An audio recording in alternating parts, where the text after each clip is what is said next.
Hello guys. I feel like it's been a minute, and it kind of has. I've been traveling. I got sick for a few days, which is why I delayed releasing a video that I'd been planning on making and releasing before I left, but I got sick and I was just like out of it. And I am running a little bit late on my reading vlog. Still very much trying to get through my physical TBR and get that number down. Honestly, if I can get it down to 0 by the end of this year, that would be fantastic. But I don't think that's gonna happen because I read between like 50 to 80 books a year. And I think like at this point, with the last couple months that I've been doing this, I'm probably close to like 40 books on my TBR. I'll do an update on that at some point. I'm also planning on unhauling a couple of books, but that's another video for another time. Back to our reading vlogs. This is episode 3, which means month 3, and also the first one of 2025. So let's see what the books are. The thing that I want to mention is that I am going through a reading slump this January. Hold space for that. I'm gonna sit down. I put up a poll like promised, like I've been doing the last couple times, and 2 books won, and I decided to add a third, which is kind of crazy of me because I have such a busy few weeks coming up. Like I don't know how I'm gonna get through these, but I will.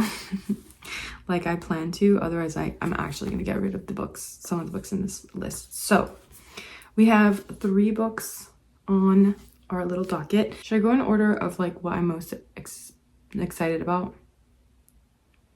I don't think it matters. Okay. I'll go in order of the ones that I have read a little bit of and tell you what they're about. So first book that I will be reading for this reading vlog is Fish Have No Feet by John Kalman Stephenson. And the last time I tried to read this, it pushed me into a reading slump. So we're gonna see what happens this time around. All I remember about it is that someone was probed in a really crazy way, going back to Iceland. It's about these 2, I think from what I remember, it centers around these 2 men, both Icelandic. One of them like left the country. The other one, his marriage fell apart. Or is it just about one? It's about one man, I think, from what I remember, named Ari. And after leaving Iceland for a really long time, he goes back. As you can tell, as you can probably imagine, this did not leave an impact on me because I've forgotten most of what happened. There was one scene that I was just like, whoa, this is crazy. But other than that, like I don't really remember what happened so far. And I think that was my biggest complaint with this book when I was reading it the first time around, or like when I first read like this chunk of it, the first like 126 pages, is that I felt like nothing was happening. Like we were just talking for the sake of talking. And I know some books are like that, but I was getting frustrated because I was like, where is the story? The narrative felt like it was taking a backseat over like this writer was just trying to make great statements about the world and the universe, which, if you know anything about me, I like a book that talks about the universe and like makes a big statement and messages, right? But not if the message is at the forefront and like the theme is at the forefront and the characters and the plot and everything else is taking back seat. That pisses me off. Like that gets on my nerves because I think like one of the biggest beliefs I have about story is that story stays in your mind and message follows as a result.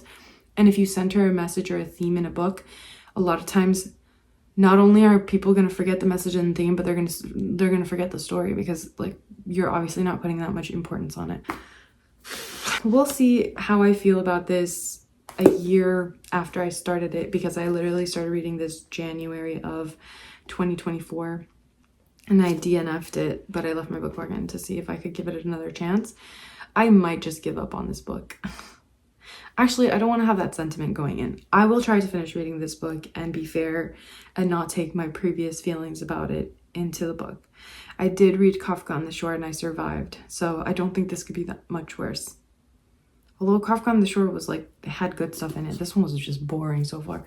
Anyway, If We Were Villains by M.L. Rio. All I know about this is Shakespeare and dark academia. That's all I know about it, is that like people talk about how if you like dark if you like dark academia, you'll like this, and if you like Shakespeare, you'll really like this. That's all I know about it.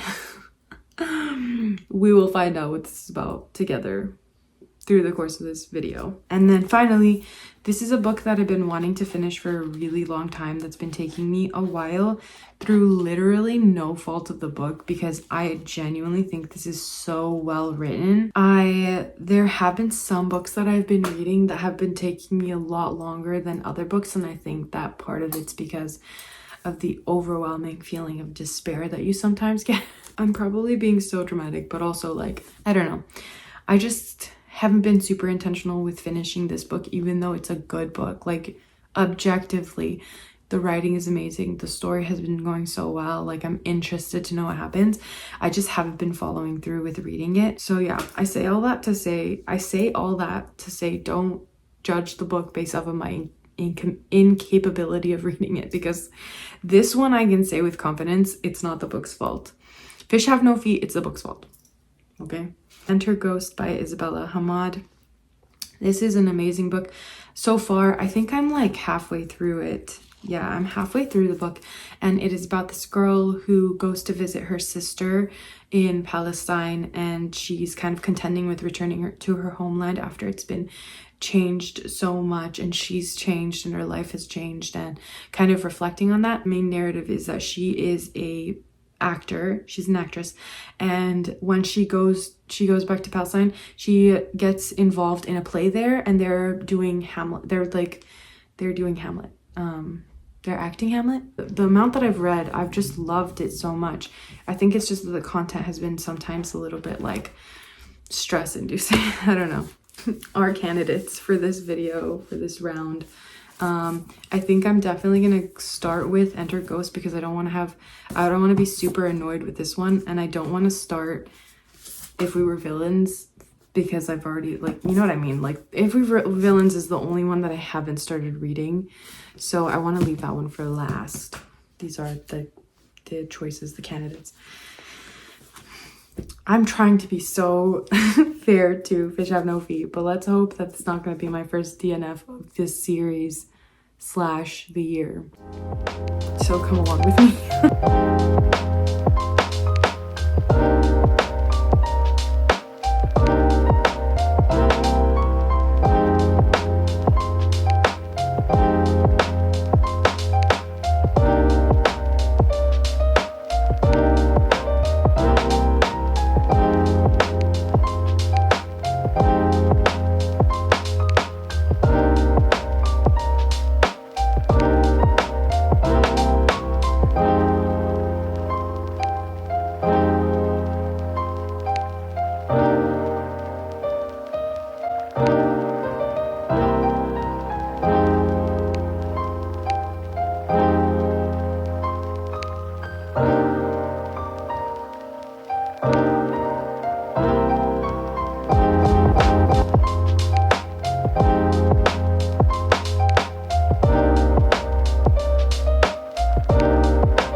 Because I was realizing that like I wasn't really having reactions. More so I'm just trying to get through these long run-on sentences that just go on forever and forever, right? But I want to point out like what I mean when I say that like all this book seems to be trying to do is make great statements about the universe, or like write things that people are gonna highlight and like make a like Instagram post about. I don't. Just listen to this, okay? Everyone wearing orange, and by the way, this is like part of this is like halfway into the paragraph long sentence. Everyone wearing orange coveralls from 66 North. No other color was available. There was only one style, only one color. The world might have been a bit simpler, but not our hearts, which never have just one color or a simple cut. Do you think you're deep? I'm 13 and I'm reading this and I'm like, wow. Oh my god, that's so deep. I keep banging the book on the desk, but like, someone save me. I honestly might just DNF this. I honestly might.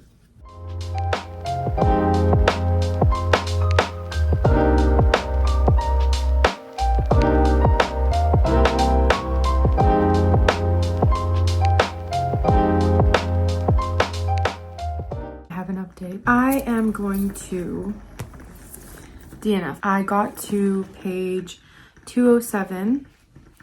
I even tabbed a couple of places where I was like, okay, I'm gonna give this justice. I'm gonna be fair, and I'm going to like approach it with a like frame of mind of I'm not gonna go into this thinking to myself like I hate this book.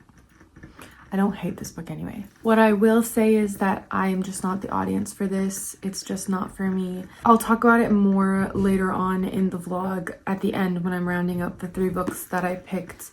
But I think it really just comes down to the storytelling style is just not for me. I just felt like my time was getting wasted. The actual story was getting lost in the sauce. I remembered what it's about. It has to do with a few different characters, but mainly these 2 friends. One of the friends is telling the story of the other friend. It's a very confusing narrative, and not confusing in a pleasing way, because I have read confusing books before. I have loved confusing books before. This one is confusing in a way that I don't know if the author or the translator just didn't have a clear idea of what was trying to be done. Or alternatively, maybe I'm just not smart enough to understand this. The thing too is, like, I mentioned Kafka on the Shore earlier in the vlog, because obviously that's the last book that I read for this series. And while Kafka on the Shore had content, like actual things happening that I was like, ugh, it was a well-written book, and that's something that I consistently like talked about throughout that vlog. I don't think that this is really all that well written. I'm not just talking about prose. I'm talking about plot. I'm talking about characters. I'm talking about setting. I'll go so far as to say that at times, and let me just hold it. I keep like moving on. But at times, this really felt like it had been written in patches. And so some of the writing was like prose-wise well written, and some of it wasn't. There's like 3 main plots or 3 main stories being told. You have Ari and the narrator, who I don't remember his name. I don't even know if we get the name. We probably do at some point, but I just don't remember. And then you get their grandparents, and then you get another story. Whose story is it? Exactly. Like, as you can see, I'm having a hard time explaining this because I just don't. I'm 207 pages in out of 300. And let me see. Yeah, out of 378. So I think I'm more than halfway through. I'm more than 50% of the way through, and I just don't know what's going on half the time. Like, most of the time. Taking this L, I just don't want to read it anymore. Like, I genuinely don't. Kafka, like, I know I keep saying Kafka on the Shore, but like other books that I have read, even though they're bad, like there is something to read for. And I feel like for this one, there's nothing for me to read for. I am kind of disappointed because I really did want to push myself to reading. It's been 5 days so far since I last recorded the intro and whatever. 5 days since I started reading this. And the only progress I've made is from page 126 to 207.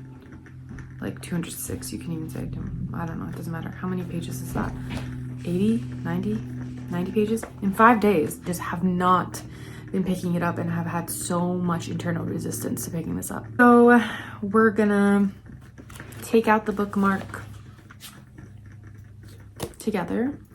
I am DNFing this book. Done. We're done here. To be fair to it, like I said, this is a translation. So maybe the fault isn't the book itself, it's the translation. Maybe. I wouldn't know because I can't read the original text. Just to put that out there, maybe it's the translation. Since I've been so I feel like I've been so negative about this book, I do want to point out a couple of the things that I liked about it. There were instances with the setting and this laying out the scene that I really liked, when it was there were parts where it snows and the 2 characters get their shovels and dig out a house out of the snow to save these 2 elderly people. I really liked that. And there was one line that I did tab that I really did think, okay, well, this is beautiful. Page 181. Where should one stop in a story? How many stories should one tell? And what becomes of the lives that we ignore, leave behind in silence? Do we condemn them to a kind of death? I liked it. that was a pretty light. I don't know. I am kind of disappointed, but I'm gonna just unhaul this. All right. And don't think I forgot that I actually said I was gonna start with Enter Ghost first, because I didn't. But then when I went to pick it up, I was like, let me just give Fish Have No Feet another chance, so that if I know I don't want to read it, I can move on and just like not think about it anymore. Page 154 out of 319. I am so excited to read this. I started this in the middle of the summer. I literally started reading this on a plane. That was when I first opened this book and started reading it. And it was so funny because the very first line of this book, which I really loved, this is the first line. I expected them to interrogate me at the airport, and they did. So our main character, Sonia, is going to visit her sister Heneen in Palestine, and there she gets introduced to a bunch of Heneen's friends and acquaintances, and essentially is kind of drawn into acting in a play that they're setting up in the West Bank, I think, of Hamlet.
It has been a week since the last update, and I have simultaneously gotten so much done, but I've also gotten very little done, which I'll explain in a second. I finished Enter Ghost as I was traveling, and I have so many thoughts about this book, but I really, very briefly, before like I do the whole end of the vlog wrap up, this was so good. My only complaint, and I say that very liberally because I don't think it's like a complaint, it's just like an observation, is that this book, the way that it's written, the pacing, the detail, I feel like it forces you to read slowly and digest slowly. And I might be making an excuse for myself because it literally took me so long to finish this book. I am really glad that I did. I thought that it was so beautiful. This was another one of those books that like the writing style was just so gorgeous and like fully something that I wish I could write. Like I could write, you know what I mean? Like if I had this writing style, or like if I could imitate this writing style. It was so beautiful. Also very difficult to read, I will say, for very obvious reasons. Read this, but like just know you're gonna have to probably take your time with it. I don't think that I would have had the same experience with this book if I had read it like fast, like forced myself to read fast, which is something that I observed when I was like reaching the last like 30-ish pages. I was like, okay, sit down, and like just read. Ignore that. It snowed last night, so I think people are shoveling. Gorgeous, gorgeous book, heart-wrenching, and just amazing. Like, we'll get into it later. So that's Enter Ghost, which I finished finally. This took me from, I started it, I'm pretty sure I started it June 2024, and then I finished it in January 2025. So it literally took me so long, and it's not a long book. I will say that the text is kind of small, and there are parts of it that are very chunky, but then you also get parts where it's just like play format, so it's not as much. But yeah, beautiful. I'm so glad that I read this. It literally, like, it took something from me and it left something in place of that. So as promised, which I was super, and I still am so excited about this book, If We Were Villains by ML Rio, because obviously this is the one book in this vlog that I haven't read any of, and that I know very little of, or knew before I started reading it. I think I'm about 25% of the way through. I'm on page 102 out of 354. So I think I'm close to 1/3 of the way through, actually. And so far, this has been so fun, but tell me why everybody's so pretentious in this novel. It's so funny. The other thing that I realized is that, like, there's so much heavy Shakespeare in this novel. Obviously, they're theater kids, but it's interesting because Enter Ghost also has, like, Shakespeare themes of Hamlet and whatever, and references to Hamlet. So this vlog turned out to be just like a very Shakespearean, like, I feel like I should have read one of Shakespeare's plays because there's so much of it. It's literally making me want to reread like Hamlet and Macbeth and stuff. But this is so good so far. One thing that I've been noticing, which we'll get into later on, but one thing I've been noticing is I do feel a little bit disoriented in terms of place a lot of times, which for me, because dialogue and character is the most interesting to me historically, I usually won't notice if the setting isn't, like, the scene isn't set as much. In a lot of the books I read, like, that kind of falls on the least noticeable thing to me. Even in my own writing, like, I always make this mistake of forgetting to kind of describe place as much as I describe like character or like what they're saying or what they're doing, as opposed to like where they are. Something I've noticed with this novel is that I do feel like there are a few different points in time where I don't know where in the, like, what the room looks like enough. But for me, it doesn't matter, because the way that this is written so far, what I've been noticing is it feels almost like at any given point in time when someone is speaking or something is happening, there's a spotlight on that person or that group of people, or like what they're doing, that action. So like I said at the beginning, like I noted at the beginning of the vlog, there are spoilers in like the way I'm going to talk about these books, specifically this one. And so I'm going to give you a second to scroll on forward, or like click forward if you don't want to be spoiled. Okay, see you in a little bit. Basically, there's this scene, and I don't know how spoilery it is. It is spoilery, actually. I don't know. I feel like if I wanted to read this book, I wouldn't want to know this before I read it. There's this scene where they're playing Macbeth, and and it's Halloween, and they get like in the mail this, like, not in the mail, they get like letters, and they're not allowed to tell each other what role they're playing.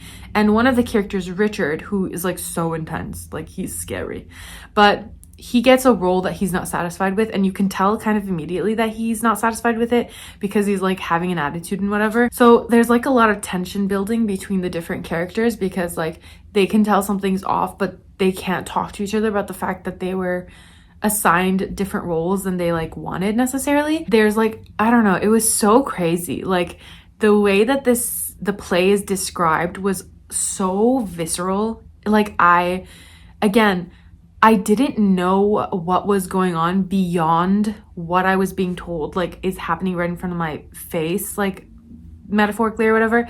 So the dresses that the girls were wearing, the, like, main character, who's our narrator, covered in, like, fake blood and whatever, as they're acting out this play. And it was just, that scene's, like, stuck in my head. I love the way that it was written.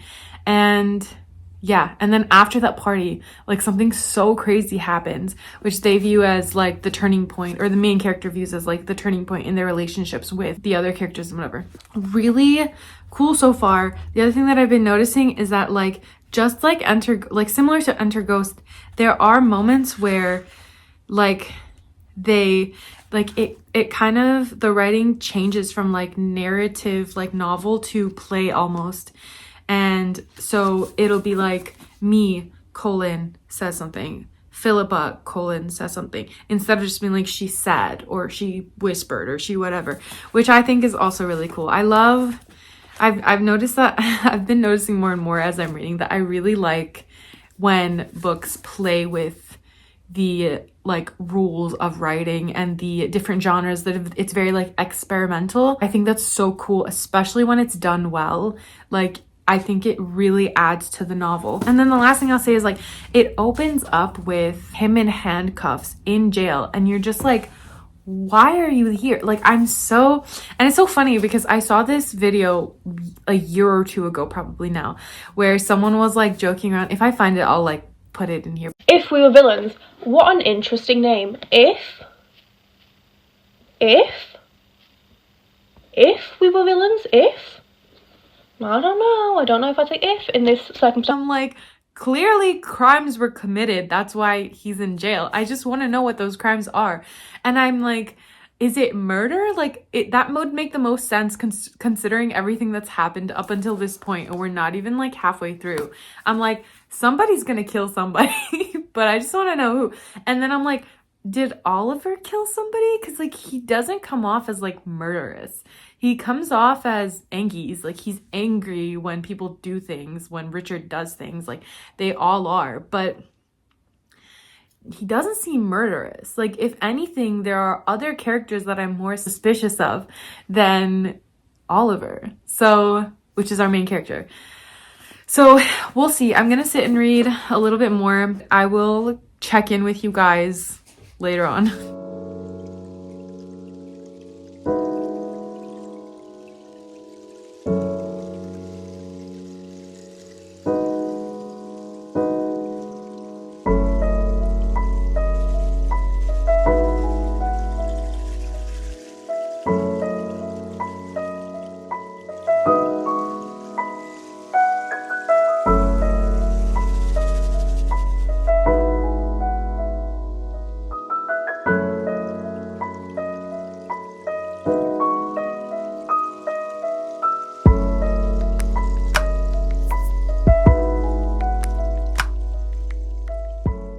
I've been reading most of the day and I just got to this part. Spoilers.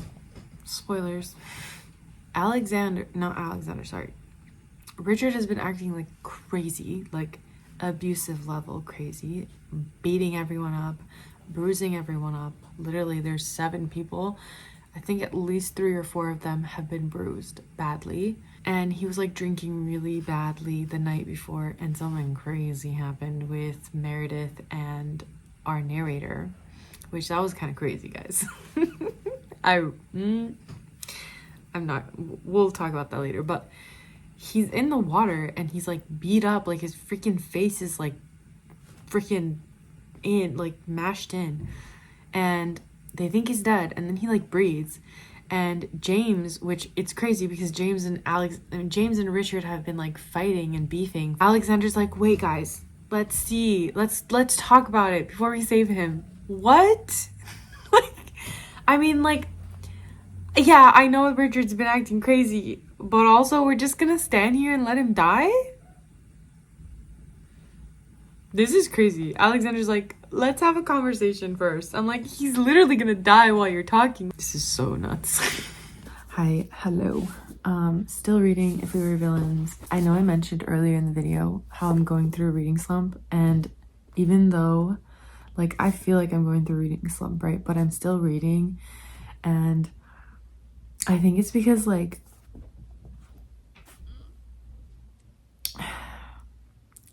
things are overwhelming right now. Like this morning I read the news again, and just it's not fun. For me personally, it's hard to like be stressed and read.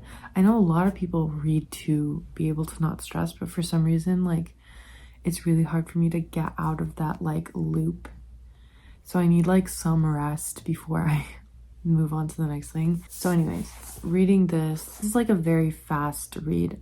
I'm realizing that it's just not hard to get through because it's so interesting. The tension is there, the interest in the characters is there, the looming question is there, which like as you engage with text, I think something that I have a tool that I've employed with like trying to critically engage with any text, which means like even if it's fiction and it doesn't seem like there is any sort of meaningful thing behind it, and I say that with the caveat that like I think everything written, every fiction, every nonfiction, I think everything has something there, even in its meaninglessness. Even books that seem meaningless or useless, there is meaning in that meaninglessness. That's like how I feel. So one tool that I've been using a lot is just asking myself questions, because I think when you read, at least like especially books like this, right, it depends on the genre, but I think a lot of times when a person reads a book, the reason that you're reading for most books, I don't think all of them, but a lot of them, is you open the novel, you read the first chapter, you read the second chapter, and suddenly there's a question there. It's not directly stated, but there's a question there that like you are seeking the answer to, which is why you're willing to continue reading all the way to the end. Every text that I've been reading lately is like, what is the question that is being pursued in these pages? Or like, what is the question that's coming up for me? Because I don't think the question is like always going to be universal. I think there are instances where like everybody's going to have the same question of like, if you're reading a murder mystery novel, the question is like, who killed the person, right? But there's also this side of it of like, there are questions for you of like, what are the motivations that this character has, or what is this character's limits, or what is this character going to do in this scenario, which might not be a question that every single reader asks, but maybe a lot will, or maybe you will. And so something I've been noticing with like the reading vlogs, especially the reading vlogs, I think, because it helps me, like, it's weird because I think like if I'm reading and I'm talking to another person, that's usually like, obviously it's helpful. I love talking to people, obviously. It's so different than reading and like talking to the camera immediately with the questions that come up. And obviously I edit these down so you don't see every single question or every single thing that I am like responding to in the text. But I've realized that like it helps me engage with the text more. This is like a PSA that if you've been wanting to like make videos or like record yourself reading, I think it's such a useful tool for documentation of your engagement with the text. Obviously you can also like write and annotate and whatever, and I'm trying to get myself more used to like highlighting my texts and writing in my books. I don't know. Anyways, I'm rambling. I'm on page 247 of 354, so very close to the end. I can probably just finish it right now, so let's read together and see what happens.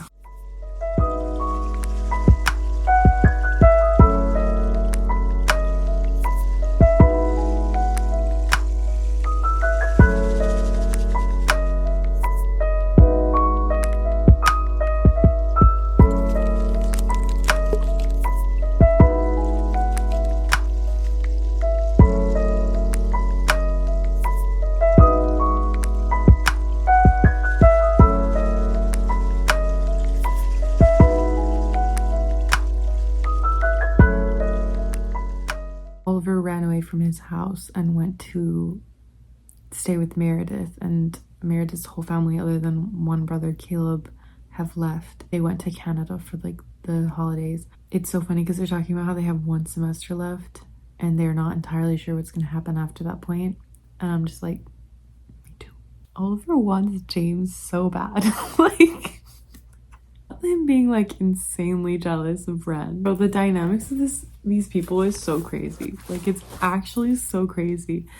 And I get it. That's the crazy thing. It's like, I can completely get it. It's like these 7 people, these 7 characters. Also, like, side note, I think it's so crazy that ML Rio was able to craft these characters and make them also distinct and like memorable, that I literally know like their names and their personalities. It can be hard to balance like 7+ characters in any narrative, so it's really good.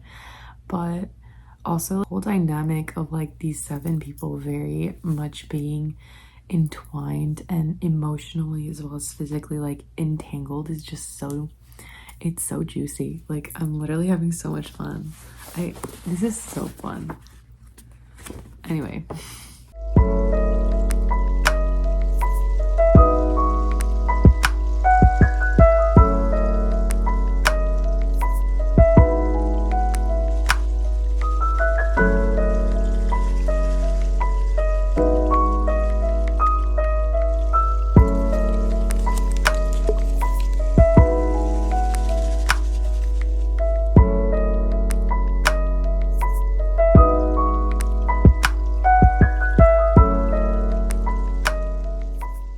Obligatory, I am so tired. I woke up at like 5 a.m. today and, well, but let's back up a little bit. I went to sleep at like 12 or 1 last night because I finally finished If We Were Villains, and I'm so excited to talk to you guys about this one. And then this morning I woke up around like 5:15, 20ish, and I couldn't go back to sleep. I gave up and I was like, you know what? Let me just get up and do work. I've been kind of pretty much working all day today. Anyway, so we're here to talk about the 3 books that I read / didn't read for this vlog. Obviously, we all know, we all like / love / didn't quite understand all 3 of these books: Fish Have No Feet, Enter Ghost, and If We Were Villains. First book that I read / DNF'd for this vlog was Fish Have No Feet. Okay, the book doesn't like me either. I mixed feelings about this one. The main thing that I have to say is that first and foremost, I don't think that I am the reader for this novel. I just don't think that I am the audience for it, the intended audience. This is just not a novel for me. I think the reason that this novel is not for me is that it was just not interesting, in the sense that like there was nothing in this novel that drew me to continue reading, and that's mainly why I DNF'd it at like a little over 50%. There was nothing in here that I was super excited to read, that I was, you know, looking forward to finding out about, and I think that that is just a matter of taste. I do think that there were also some things about it too that I think weren't just a taste-based thing. For example, a lot of jumping around with the narrative, and I get non-linear narratives. I get that. I've read many books where it's not a linear narrative, a lot of jumping around. You're moving through the different generations of a family, or you're moving through different points in time. This wasn't very clear. There would be a lot of switches in between chapters, or like within one chapter, where I was lost. And I know earlier I said like, oh, maybe I just don't get it, but I feel like I did get it. It was just not very well put so that I could get it better. You know what I mean? I don't think I was the problem here. I think this book is the problem. Let's just put it that way. DNF'd it at 207 pages out of 300 and something. Just not for me. We'll be unhauling this. The one thing I can say is I did not buy this. So I didn't buy it. I know we're holding me accountable for buying so many books that I haven't read yet, but I did not buy this one. That's all. Fish Have No Feet. This was a ride that took a year. So we're gonna say goodbye to this book. Okay. The next book that we are going to talk about is Enter Ghost by Isabella Hamad. I love this novel. I think the writing was just incredible. I don't know how to describe it, but it was so unique. Like, I haven't really read writing like this before. The one thing I will say is that this novel took me a really long time to read. And I initially thought it was just because like I was in a reading slump and I just couldn't get through it. But 2 things have convinced me that it's just the way that the novel is, or at least that's the way it was for me and like people I know. The first thing is that I was literally taking this with me everywhere I was going. but it still took me so long. Like, I was treating this book like a flat Stanley. I don't know if any of you guys had flat Stanleys in like elementary school, but I did. And I was taking this book with me everywhere.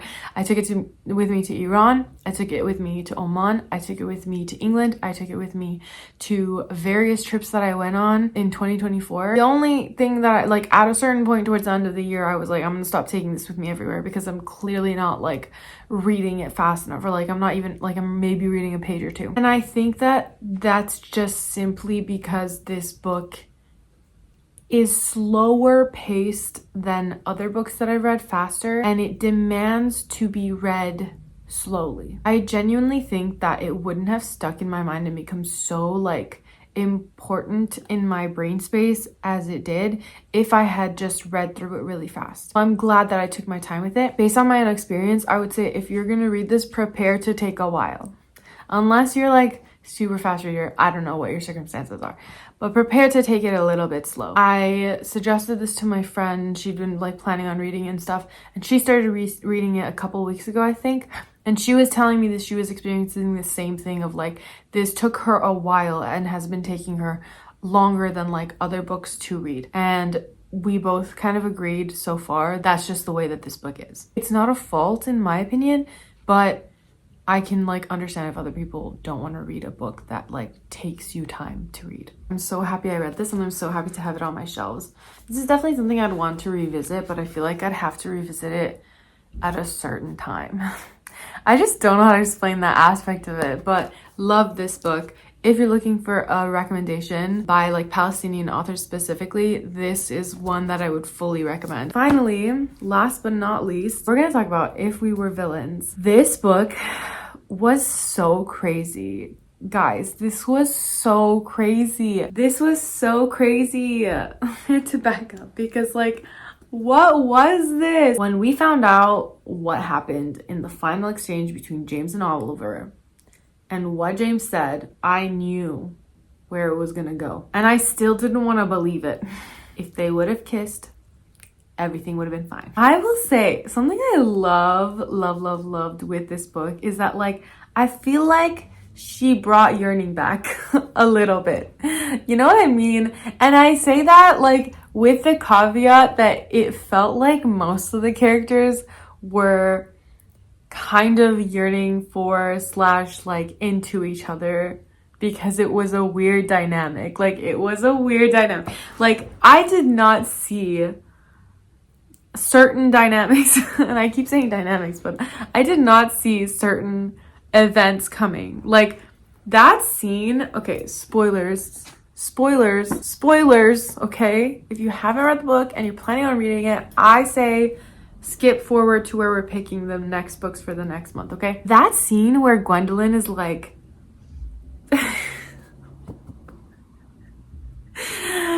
Okay, you know what? I'm not gonna spoil this, but that scene with Gwendolyn and Meredith and James.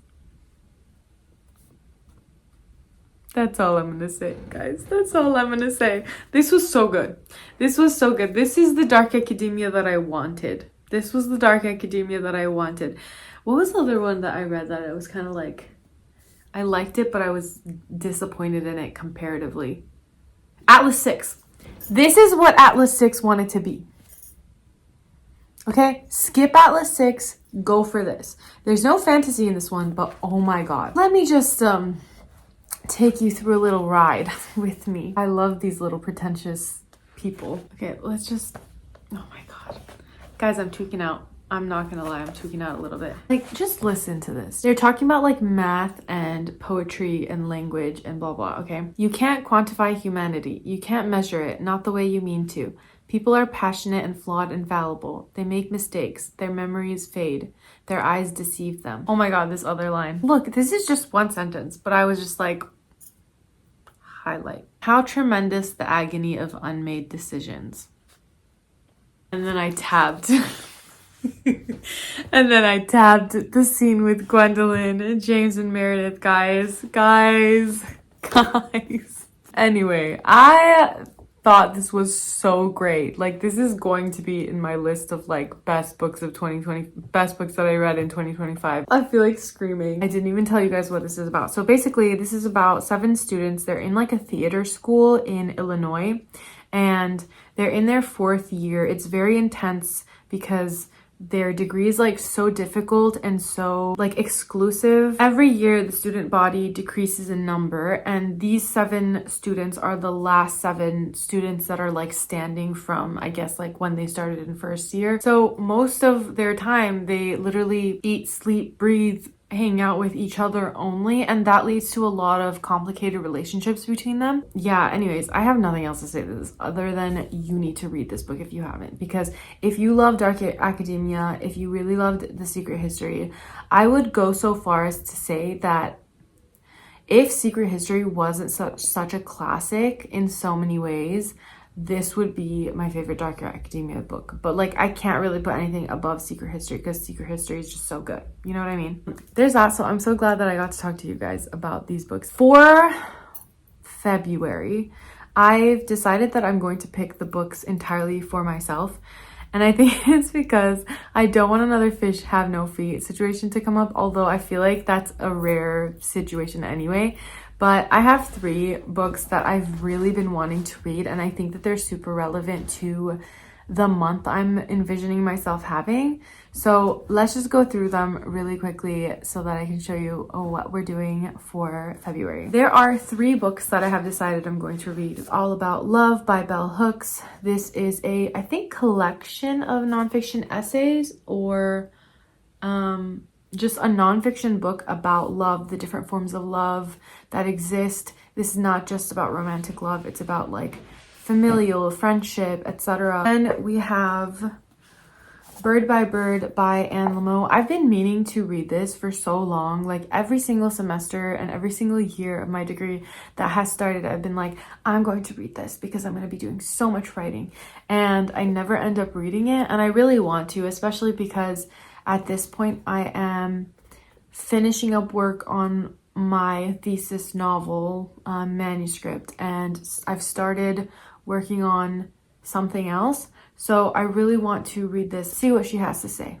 This is also like a nonfiction. Actually, I'm realizing all the books that I picked for February were nonfiction, but I have so many fiction books that I need to read from the library that I think that's a good thing. It's about writing, it's about, I think, editing, and it's about kind of Bird by Bird, from what I know of the novel and why it's titled the way that it is. It's about the small progress that you make when you're writing, because I think one thing that I'm constantly reminded of when I'm writing is that it's not immediately rewarding work, in the sense that like you don't see the reward, the outer reward. Obviously there's an inner reward, personally I think so, but there isn't like an outer reward. We have A Room of One's Own. I know that this is an essay about how women specifically need their own space, just kind of like their own independence to be able to create. That's what I've heard it's about. I've been thinking about that a lot, and it goes really well hand in hand with, like, I think the general themes of all 3 of these: relationships, writing, creating, while also maintaining relationships, is what I think. And then also I think that, like, especially All About Love is really good because, like, February is Valentine's Day month. All right, so these are the picks for next month. For March, we will probably pick together again. There you have it, guys. Thanks for following along with me. I always have fun with these videos. Thank you for watching. Thank you for being here. And I hope to see you guys in another video very, very soon. Goodbye.